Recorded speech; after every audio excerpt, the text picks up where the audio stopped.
Eliminate ಆಗಿ ವಾಪಸ್ ಬಂದಿದ್ದೀನಿ. ಇಡೀ ವಾರ ಆಟ ಆಡಿಲ್ಲ. ಆಡ್ಕೆ ಕೊಡಲ್ಲ, ಉಸ್ತುವಾರಿ ಮಾಡಲ್ಲ ಅಂತೀನಿ, ಆಟ ಕಟ್ಟು ಉಸ್ತುವಾರಿ ಕೊಡ್ತಾರೆ. ಹತ್ತೀನಿ ಅಂದ್ರೆ ಆಡಕ್ ಕೊಡಲ್ಲ, ಆಮೇಲೆ ಆಟ ಕೊಟ್ಟು ಲೆಕ್ಕಕ್ಕಿಲ್ಲ ಅಂತ. ಬಿಗ್ ಬಾಸ್ ಕನ್ನಡ ಸೀಸನ್ 11ರ ಈ ವಾರದ ಟಾಸ್ಕ್ಗಾಗಿ ತಂಡ ರಚನೆಯಾಗಿದೆ. ತಂಡ ರಚನೆ ಮಾಡುವ ಚಟುವಟಿಕೆಯನ್ನ ಬಿಗ್ ಬಾಸ್ ನೀಡಿದ್ರು. ಒಂದು ತಂಡಕ್ಕೆ ಗೌತಮಿ ಕ್ಯಾಪ್ಟನ್ ಆದ್ರೆ ಇನ್ನೊಂದು ತಂಡಕ್ಕೆ ಹನುಮಂತು ಅವರು ಕ್ಯಾಪ್ಟನ್ ಆಗಿದ್ದಾರೆ. ಹನುಮಂತ ಹಾಗೂ ಗೌತಮಿ ಇಬ್ಬರು ಮೋಕ್ಷಿತಾನ ತಮ್ಮ ತಂಡಕ್ಕೆ ಸೇರಿಸಬೇಕು ಎಂದು ಹೆಸರನ್ನ ಸೂಚಿಸಿದ್ರು. ಆದ್ರೆ ಮೋಕ್ಷಿತಾ ಅವರು ಹನುಮಂತನ ತಂಡ ಸೇರ್ತಾರೆ ಅಂತ ಎಲ್ಲರೂ ಅಂದ್ಕೊಂಡಿದ್ರು. ಆದ್ರೆ ಅಚ್ಚರಿ ಎಂಬಂತೆ ಗೌತಮಿ ತಂಡವನ್ನ ಮೋಕ್ಷಿತಾ ಅವರು ಆಯ್ಕೆ ಮಾಡಿಕೊಂಡ್ರು. ಇನ್ನು ಇನ್ನೊಂದು ಕಡೆ ಗೌತಮಿ ಹಾಗೂ ಮಂಜು ಮಧ್ಯೆ ವೈಮನಸ್ಸು ಮೂಡ್ತಿದೆ. ಎಲ್ಲಾ ವಿಚಾರಗಳಲ್ಲೂ ಮಂಜು ಅವರೇ ಮೇಲುಗೈ ತೋರಿಸಲು ಪ್ರಯತ್ನಿಸುತ್ತಾರೆ ಎಂದು ಗೌತಮಿಗೆ ಸ್ಪಷ್ಟವಾಗಿದೆ.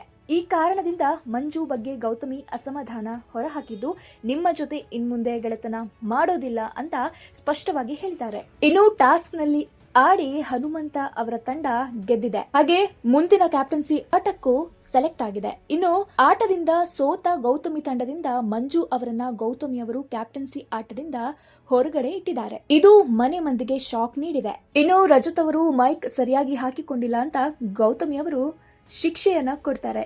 ಈ ಒಂದು ಪನಿಷ್ಮೆಂಟ್ ತುಂಬಾ ಫನ್ನಿಯಾಗಿ ಕಾಣ್ತಾ ಇತ್ತು. ಇನ್ನು ಚೈತ್ರ ಕುಂದಾಪುರ ಅವರು ಬಿಗ್ ಬಾಸ್ ಮನೆಯಲ್ಲಿ ಉತ್ತಮ ರೀತಿಯಲ್ಲಿ ಆಟವನ್ನ ಆಡ್ತಾ ಇದ್ದಾರೆ.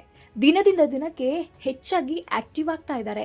ಚೆನ್ನಾಗಿ ಮನೋರಂಜನೆ ಕೂಡ ನೀಡ್ತಾ ಇದ್ದಾರೆ. ಆಟ ಕೂಡ ಅಷ್ಟೇ ದಿನ ಕಳೆದಂತೆ ಹೆಚ್ಚಾಗ್ತಾ ಇದೆ. ಈ ಕಾರಣಕ್ಕೆ ಅವರು ಅನೇಕರಿಗೆ ಇತ್ತೀಚೆಗೆ ಇಷ್ಟ ಆಗ್ತಾ ಇದ್ದಾರೆ. ಈಗ ಚೈತ್ರ ಕುಂದಾಪುರ ಅವರು ಒಂದು ಕಾರಣಕ್ಕೆ ಸಾಕಷ್ಟು ಗಮನ ಸೆಳೆತಿದ್ದಾರೆ. ಹೌದು, ಚೈತ್ರ ಕುಂದಾಪುರ ಅವರು ಬಿಗ್ ಬಾಸ್ ಕನ್ನಡ ಸೀಸನ್ 11ರಲ್ಲಿ ಉತ್ತಮವಾಗಿ ಆಟವನ್ನ ಆಡ್ತಾ ಇದ್ದಾರೆ. ಆದ್ರೆ ಚೈತ್ರ ಕುಂದಾಪುರ ಅವರಿಗೆ ಇತ್ತೀಚೆಗೆ ಆಟವನ್ನ ಆಡೋಕೆ ಅವಕಾಶನೇ ಸಿಗ್ತಾ ಇಲ್ಲ.